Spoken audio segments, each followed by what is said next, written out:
Thank you for coming. I'm going to talk a little bit about the provider workforce, and one of the things that I and most of my peers worry about, and two of them are here.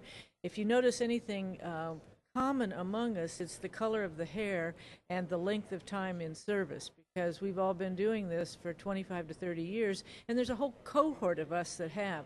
By 2015, that's only 2 or 3 years away, there'll be 63,000 fewer doctors than are needed, according to all of the projectionists. By 2020, we're going to be short of 45,000 primary care doctors and 46,000 medical specialists. And a physician workforce shortage loomed even before the passage of the health care reform bill. If that goes through, we are going to have a huge unmet need in terms of people who now have coverage but do not have access to anyone to provide that coverage. So to address the oncoming physician shortages, there are many things that need to be done.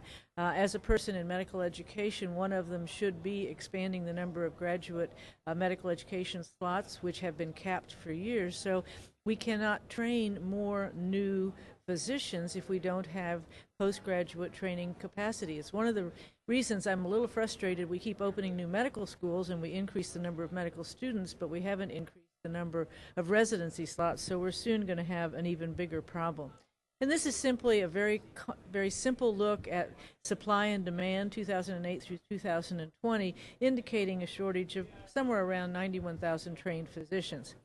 This number, I think, is wrong. I think it's going to be even fewer the way it's going, but by 2013, less than a third of physicians in private practice.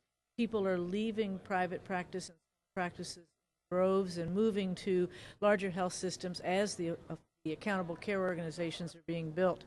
It's related to the amount of administrative responsibilities. Health systems are more stable, hours and job security, increased pay, all of the things that the Y generation really wants, that some of us, or baby boomers, or even the what so-called traditionalists, didn't think of life in the same way. But now it's very important for our young people to have quality of life, time with their families, and there's a difference in what people choose based on that. Those of us in medical education, we smile about the road approach to people who are looking for residencies. That's radiology, ophthalmology, or you could put in orthopedics, anesthesiology, and dermatology. That's what everybody wants. Those are the highest paid jobs with the best sort of job security and lifestyle.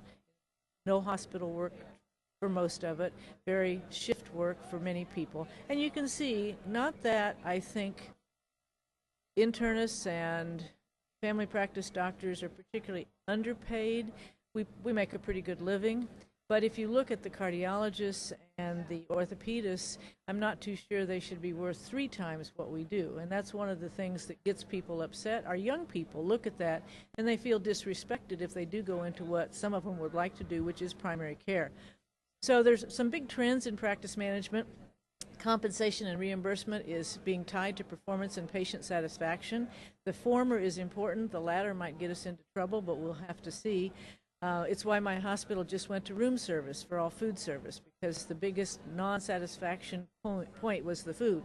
So we're getting better in terms of satisfaction. Electronic health records to help support the revenue, and then provider and staff skills that oftentimes need some enhancement that we haven't done in the past. So if we look at the HIV workforce, there's about 4,500 of us who consider ourselves primary HIV providers. It's composed of a lot of first-generation providers. There's of those here right now, and it's estimated that 50% of our current workforce can retire in the next 5 to 10 years. So Ryan White Part C funded clinics have already reported difficulty in recruiting HIV clinicians, and that's not just physicians, because many Part C clinics really staff themselves with nurse practitioners and physician's assistants.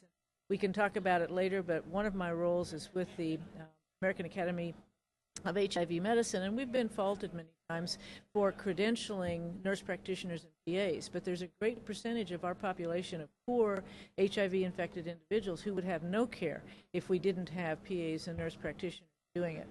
We have 1.2 million people living with HIV. Over 50% of new infections are in men who have sex with men.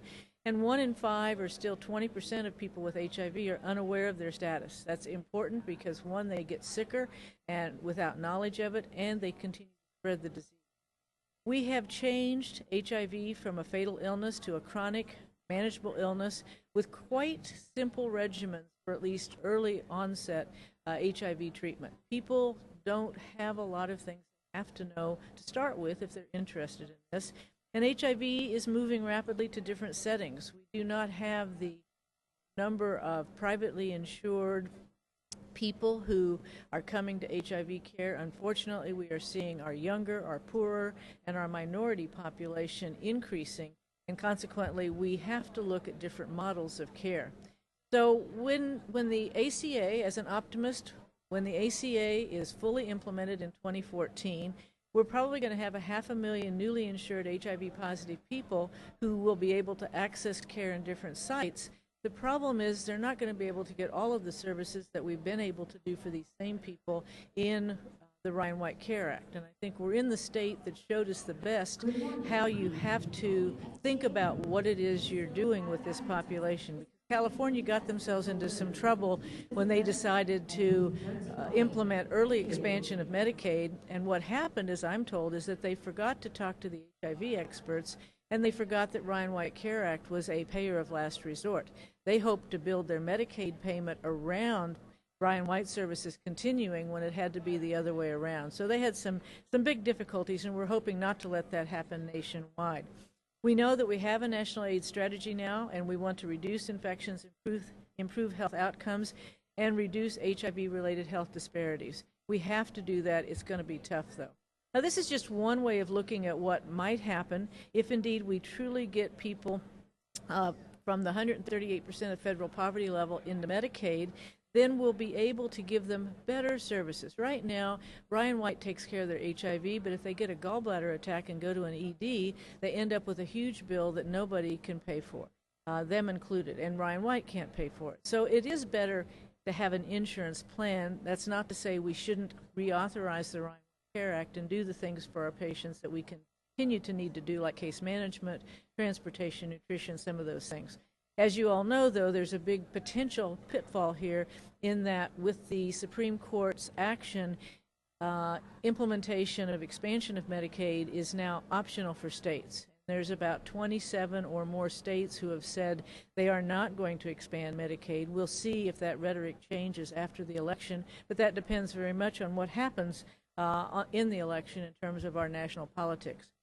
This is a slide that comes from a health HIV survey about the workforce. I'll just point out that both in 2010 and 2012, there was a consistent statement that HIV caseloads were increasing among the primary care physicians who do this, and we know that the PCPs are able to provide care to newly diagnosed patients. They say so, but if you talk to some of these individuals, as we have, as Health HIV has, the infrastructure that they're in is not keeping up. So their problem is paying for the CD4 counts and the viral loads and the genotypes and the things that they're doing in their clinic when their clinic really doesn't have the funding for that. So through the Affordable Care Act, if it is appropriated, and realize that authorization does not mean appropriation, but we could have $9 million to the National Health Service Corps so that we could have medical students who are residents train then be PCPs in underserved areas. There's $159 million for healthcare workforce training programs. Again, these slides will all be on our website if you're interested in knowing more about that. HIVMA has been a huge part of this. HIVMA and the American Academy of HIV Medicine issued a joint statement in 2009 that targeted loan forgiveness through National Health Service Corps for HIV medical providers that work at Ryan White Part C funded sites to see if we couldn't get some people into those sites. Increased federal support for clinical training opportunities similar to the HIV Minority Clinical Fellowship Program, and then increased Medicaid payment rates for HIV providers. We do have a part of the ACA that says for 2 years Medicaid rates will be Medicare rates. Many physicians, however, view that as a bait-and-switch proposition, and they're not going to sign up for that simply because they expect then the pay to go back down dramatically after the 2 years of the ACA, whether that happens or not, but it's still one of those things that's a big question mark. Now, HIVMA has a minority clinical fellowship program which helps grow the pool of African American and Latino clinicians through fellowship grants. It supports 1 year of HIV clinical training at clinics serving largely minority patient populations, an invaluable way to help our minorities learn about this. HIV mentoring through Health HIV is a mentoring initiative that was developed to identify and implement mentoring models to ultimately increase the number of providers and sites with the capacity to provide quality care. It focuses on the areas of highest unmet need, and I'll show you one of the geomapping studies that we have done, and it disseminates and communicates the approach to guide the larger workforce. We do view our program as a pilot to see if we can come up with some way of disseminating this through the U.S. It provides HIV expert mentoring to clinicians in primary care practices, especially FQHCs, health clinics, and in one residency program right now. It matches physicians as well as nurse practitioners, physician assistants to HIV clinical experts for coaching and training. It offers educational resources both to the mentors and the mentees, and it's led by Health HIV and is part of the Positive Charge program funded by BMS, who understands that there is a huge workforce issue here now and looming larger. It's guided by a national steering committee, a few of whom are in here now. The expert mentors are identified by Health HIV, NSC, and or by application. Mentee recruitment activities are focused in areas of greatest unmet need. As stated, we do include a residency program, and we are mentoring pharmacists, as pharmacists increasingly become important part of the true healthcare workforce that are directly interacting with patients. I think it's interesting, some of them are also going to be doing testing now with the over-the-counter rapid tests, and some of the pharmacies are setting up pharmacists as trained people to help people do their own test. And it determines mentoring engagements with relevant mentoring models. Again, I'm not going to go through this. If you're interested, this will be on our website in a podcast. But we've tried to use all of the various educational ways of involving people, knowing that everybody learns differently. Some people like curriculums and toolkits. Some people like one-on-one and going over cases. And we try and do all the way from one-on-one individual consults through kind of a broad-scale, overarching educational program. So we start with self-assessment. We ask our people who are applying to be mentees to tell us what they know. We kind of help them set a level. We pair them to a mentor. Then we get them engaged in the curriculum and then have ongoing engagement at whatever rate that person wants to do it. And we're going to talk a little bit about some of the various ones we've done. This is an example of geomapping in the south, and with the circled areas, counties with the higher HIV rates and existing CHCs are targeted for assistance, and we push out our information preferentially to that group. This is where we are and have been. These are the mentor-mentee locations and rate of HIV infection. The darkest orange is the highest rate of infection. We have mentors spread throughout the country. They will increase. We have increasing mentees, and I think the program is really starting to take off. Our mentors, as these are the categories or the characterizations that we use. We want most people who spend the majority of time in patient care, and we're increasingly trying to make our mentors a diverse population so that people can be helped by people of like looks or like interests or like populations. So if anyone's interested, the mentees, they complete a self-assessment, then we set the level, we pair them with a mentor, and then we do ongoing not only engagement but evaluation of their skill sets and what they need next by them telling us what they need next. So again, the foundation stage is determining what it is they know. Then we move on to on-site management of the simpler problems with the goal to be to eventually have some expert clinicians in these practices that then can take the rest of their provider workforce and mentor them. That's really the way we've got this looked. So the curriculum is organized by learning proficiencies. It includes didactic and self-study learning tools, and we have some distance-based learning content. We have a lot of podcasts through Health HIV and webinars so that people can interact that way, and they can also interact directly with their mentor. So group versus individual, do mentor-mentee, demographics matter. These are all the things we look at in our evaluation piece. What kind of engagements work best, distance versus in person? What's the impact on the mentor? Does it re-energize or recommit, or does it just make the mentor more tired because he's got more to do. All of those are things we're looking at in terms of our evaluation piece. We've done mentoring in now the Latina community. Some pictures there, and you can see Dr. Jordan right there. And then I'll finish with just the one that really surprised me. I do outreach clinics in Southeast, Southwest, and Northwest Kansas. In the Southeast clinic, the FQHC in Pittsburgh, Kansas loans me their space. It's just they let me come and we work, and then we help them with some of their Hep C, just in terms of some education and help follow up. So it was quite a surprise because they've never seemed interested. I've asked if they wanted to see my patients with me out there, if they would like to learn a little bit more, and they're always too busy and didn't have enough time. But we sent the mailing out, and one of the junior physicians who actually works for this FQHC but in a different site in another small town sent hers in as a mentee. Consequently, and really wants to do it. And as a consequence, she has now been on site with me, has done a 2-day sort of externship. She and I communicate regularly. I sent letters to the patients in her part of the world saying, if you would like to have a physician in an FQHC that co-manages you, you can still see me when I come out, but this is the woman that would like to help. And she's getting patients.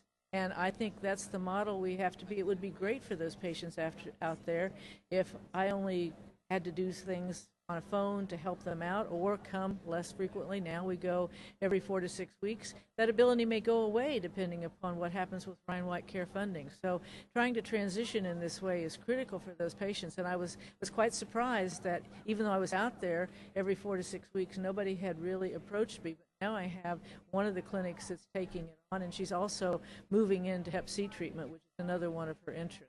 And she's a Med-Peds resident. She finished a Med-Peds residency, so she's willing to take care of kids if there are any. Luckily, we don't have any right now. So these are the information and context. If you want to be a part of this program, we would love to hear from you.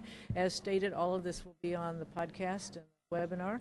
And if there's anything that we at Health HIV can do for anyone, we would like to know how critical it is to get our workforce better. So with that said, I'm pretty much on time, and I think Dr. Mayer is our next up. Thank you, Donna, and thank you, Javier, and everyone from Health HIV. So as we're talking about the workforce, we have to think about who are the patients who we're taking care of. And I think what's really important is to think about cultural competence and cultural humility and sensitivity in the broadest sense. And that's really the theme today. We have to be aware of racial and ethnic disparities, and Wilbert's going to talk some about that. But if we look at the epidemic in the U.S. now, the largest number of people living with HIV in the United States are men who have sex with men. And despite popular stereotypes, it's not a homogeneous group of people. So the cartoon says, no, we're not twins. So men who have sex with men come in all shapes, sizes, and colors, and providers need to be sensitive to them both as people who are members of sexual minority communities, and if we include this to talk about transgender individuals, gender minority communities, and also racial and ethnic minority communities as well. So we have to understand that the whole reason why men who have sex with men may be disproportionately at risk relates partially to biology, that anal intercourse is a much more efficient way of transmitting HIV, but there also are factors in society. So as providers, we have to be sensitive to the person who shows up in front of us for care, but also understand the deeper social context which may create the situation in which individuals engage in risk. A good part of this stems from early youth events, so that things like marriage inequality or exclusion from military are messages from society that you're not an equal citizen. Also, the process of coming out as a young person when there's not a lot of social supports may entail the person losing support from family, losing support from friends or faith communities, and this can result in adverse health outcomes. So there's a robust literature now, and there's a recent special issue of The Lancet focused on the global epidemic of HIV and MSM, which came out in conjunction with the AIDS 2012 conference. And the schema is that external stigma may lead to internalized homophobia, which may lead to depression, substance use, and risk-taking behavior. And all this has to be thought through in the context that sexual expression is happening earlier. So we need to think about a life course sort of development trajectory, and clinicians need to be sensitive to when the person is first being diagnosed with HIV, that they may be at increased risk or already be depressed or having substance use issues. So it's not just being competent in terms of prescribing antiretroviral medications, but it's also at least in being knowledgeable about providing comprehensive clinical care and dealing with these underlying factors, which are going to impede an individual's likelihood of being adherent to a medication regimen, likelihood of fully engaging in care and being maintained in care, and also will affect what that individual feels motivated to engage in behaviors that limit HIV transmission to partners. So all these factors need to be thought of in conjunction when taking care of men who have sex with men. Ron Stahl, other colleagues, Greg Millett, have done some really important work talking about syndemics. Syndemics are synergistic epidemics. So in one household study conducted in Chicago, New York, Los Angeles, and San Francisco, they found a high correlation between depression, polydrug use, childhood sexual abuse, and intimate partner violence. And then when you looked at having one problem versus two problems, or 3 or 4 of these conditions, the odds ratios went up not exponentially, but certainly more than in an additive way, so suggesting some interaction between these factors associated with increased risk-taking behavior and increased likelihood for HIV. So these are hard factors to disentangle.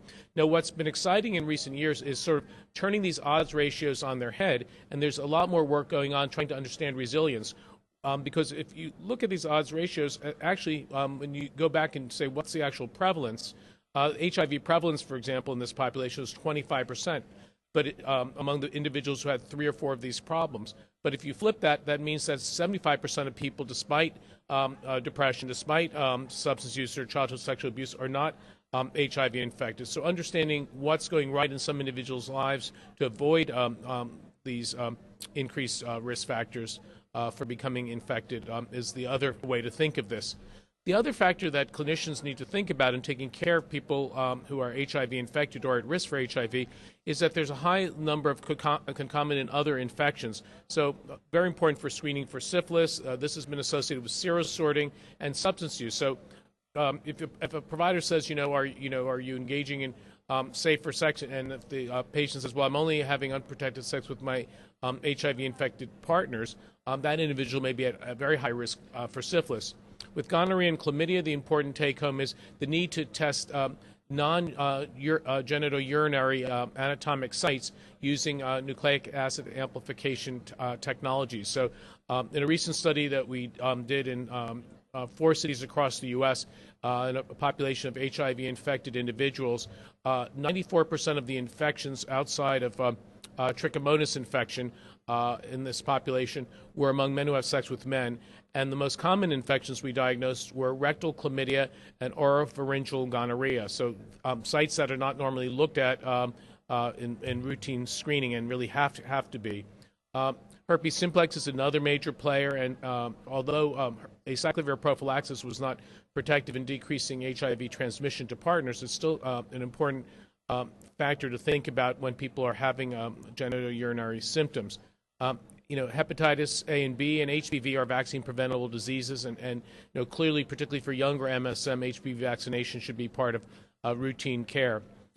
So, talking about culturally competent care, and we have to understand that we as providers have such an important role to play in engaging people in care and keeping them in care. So creating a welcoming environment, knowing how to ask questions on screeners, for example, when the intake forms to clinic should ask people, do you have sex with men, women, or both, and not presume opposite sex attraction as the norm in clinic population.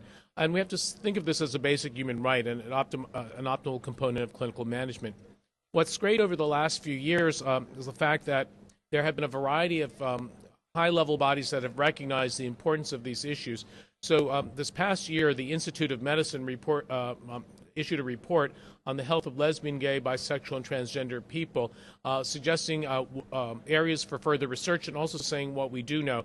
Also, a shameless plug, at Fenway Health, where I work, we put out a textbook for the care of sexual gender minority populations, and we have received a grant from HRSA to train providers, particularly in community health centers, to provide culturally competent care. So those who are interested, the website is lgbteducation.org, one word, lgbteducation.org, and there's a variety of web resources available at that site.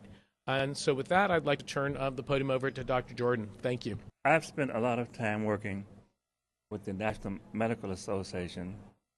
The NMA, as you know, represents the 44,000 black physicians in this country. And I think we all know that HIV is particularly hitting the black community very hard. Many black physicians are very uncomfortable treating. One simple example, asking a patient in the American genre, are you gay, really is interpreted as asking, are you homosexual? In the black community, it is not. The black community, asking someone if he is gay is interpreted as saying, I think you are effeminate. So many physicians are hesitant about asking that question because they may end up getting beat up. They don't, someone gets offended. So we've had to teach physicians how to. We started by even writing letters asking them to celebrate World AIDS Day by testing their patients. What we learned from that was physicians weren't really able to deal with the issues around dealing with someone being positive. They would do the testing, but if someone came back positive, whom they weren't suspecting, they did not know how to handle it. So we had to step back and start doing other things to help physicians deal with what was obviously a very needed process. So I did a study at the National Medical Association conference just to get an idea of physicians' hesitancy and willingness. Most of the physicians there, these were all primary care physicians who participated. Most estimated that 1/3 of their patients had been tested within the past year. And the majority of patients who got tested were tested due to the physician's recommendation. So basically 24% of the patients that were tested due to the physician's recommendation. But most of the patients who were tested weren't tested by the physicians. They sent them somewhere else. And it was like, do you send your patients somewhere else to get tested for hepatitis C? No. For their cholesterol? No. So why are you sending them to an anonymous testing site to get tested for HIV when you are the primary care physician? So we realized we had a basic problem first with dealing with the comfort level. And though we can look at what's going to happen with the Affordable Care Act, with people coming into the system, a reality is if the providers aren't ready to treat the patients, we have another problem. So we've got to do the things that's necessary to make sure the physicians are ready. We asked them in the past year what percent of your patients had been tested for HIV. To my surprise, even OBGYN, only 52% had gotten tested. Now, we did not separate OBs from GYN, so we probably, hopefully, more OBs were testing. But internal medicine and family practitioners were less than a third. I mean, they were not testing their patients. Now, many have welcomed, we write a letter every year asking them to, many have welcomed the CDC recommendations, so they're able to tell their patients, we have this letter from the NMA asking us to test patients. CDC recommends we do this. This is why I'm doing it. But it went down to that basic, giving physicians a comfort level to make them feel comfortable in offering the test. Now, what was interesting, most African American physicians realizes that there is a crisis. The slide on the left-hand side is of the U.S. and the right is how they see it in Black Americans. So most thought that AIDS was a crisis in the Black community, 55%. So on the other hand, you're telling me you think it's a crisis, but you're not testing your patients. To me, it's a very big disconnect. I mean, how much of a crisis does it need to be before I can get you to test your patients? You're testing at less than a third. This doesn't make any sense. So you have to go back to find out what those physicians, what their feelings are, what their comfort level is, because if they don't have it, we're not going to succeed in getting them to test their patients. Again, we asked them, what do you think the prevalence of HIV is in your county and your state? And there are three groups, and basically that is low testers, middle testers, high testers. That was determined by what percent of their patients that they tested. But even those who were high testers, they said they thought that the prevalence in their county was 16%. The prevalence in their state was 16%. So when I responded back to the audience and said, if the prevalence of HIV in your state is 16%, you should be digging up your dead grandmother and testing her. I mean, this is a ridiculous rate. We're getting excited when the prevalence is 0.1%. So again, if you think that, and these are the numbers you all gave, you should be testing everyone and some. So it has helped to get them to understand the need, but I think it's important for us to understand we've got to deal with their comfort level. So the NMA working with Health HIV, we developed a mentoring program, and one example is Urban Solutions in Philadelphia. Before what we do, we will send out a questionnaire to the provider staff to determine what their educational needs are. It's much better to determine what the needs are in any particular place than to just assume and go with a packaged approach. Then do a site visit to the Urban Solution or whatever the place is, and do it in an in-depth didactic session based on what they've said their needs are. If they feel they can treat CMV retinitis, then there's no need for me or anybody to go in there to give an hour's talk on CMV retinitis. But if they say they're not comfortable diagnosing and treating cryptococcal meningitis, that's what we deal with, those issues. So when we leave, we hopefully have helped them to become more armed and better equipped to treat patients. And then we do a post follow-up by way of email and by phone, so to answer any questions. But we found people, as they meet a new patient, as they test someone, and he or she becomes positive, that's when it really becomes a reality, and they need to fall back on what you've given them, and sometimes they have to call you back, say, what did you say? So let's go over this again. But it's very important to have an ongoing relationship. It works better if I go to Urban Solutions. If then they have a problem, they call me. Doesn't work as well if I go and then give somebody else that task of being the follow-up. They've heard me talk. We've got to know each other. It works much better when we do that. So for the plans in the future is to identify more places that need support and for us to offer those kind of mentoring programs. Thank you.